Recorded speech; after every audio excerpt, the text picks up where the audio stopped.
सोचती हूँ कि जो उच्च कोटि के जो दलाल हैं, जिनकी अरबों खरबों की आमदनी इस व्यवस्थाओं के कारण थी, वो ही सुनियोजित तरीके से षड्यंत्र और आंदोलन को प्रेरित करें और आगे बढ़ा रहे हैं। देश में जहां कृषि बिल के विरोध में एक तरफ किसान आंदोलन लगातार जारी है, वहीं दूसरी तरफ कृषि बिल का विरोध कर रहे आंदोलनकारियों पर राजनीतिक बयानबाजी का सिलसिला भी जोरों पर है।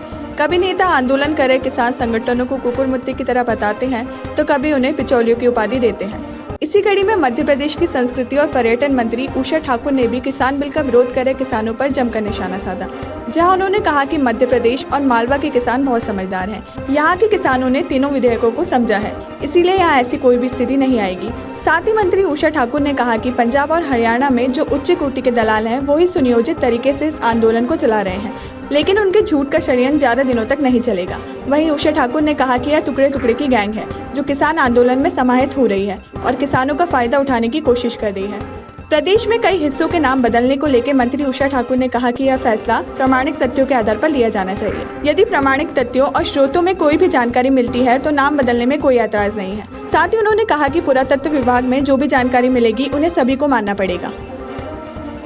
बंधु, आप देख रहे हैं कि पूरे देश में नहीं कहीं कुछ मिला के पंजाब हरियाणा और वहाँ भी जो मैं तो सोचती हूँ कि जो उच्च कोटि के जो दलाल हैं, जिनकी अरबों खरबों की आमदनी इस व्यवस्थाओं के कारण थी, वो ही सुनियोजित तरीके से षड्यंत्र और आंदोलन को प्रेरित करें और आगे बढ़ा रहे हैं। और ज़्यादा दिन तक सच्चाई इस देश में छुप नहीं सकती।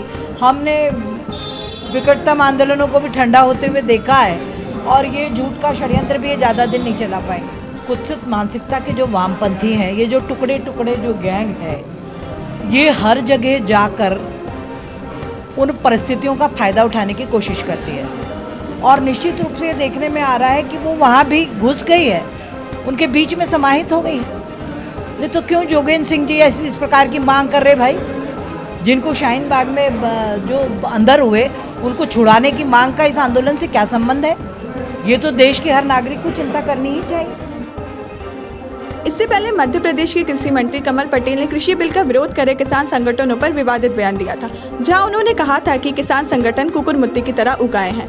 ये किसान संगठन नहीं है, ये दलालों के संगठन है। ये देशद्रोही के पैसों से चलने वाले संगठन है। ऐसे संगठन विदेशी पैसों से चलते हैं। साथ ही कृषि मंत्री कमल पटेल ने कहा था कि किसान संगठन किसानों के लिए ही हितैषी नहीं है। किस प्रकार विपक्ष और तथाकथित कुकुर मुत्ते की तरह उगाए किसान संगठन, 500 किसान संगठन ये अभी बंद है। ये किसान संगठन नहीं है, दल्लों के संगठन है, बिचौलियों के संगठन है, देशद्रोहियों के संगठन है।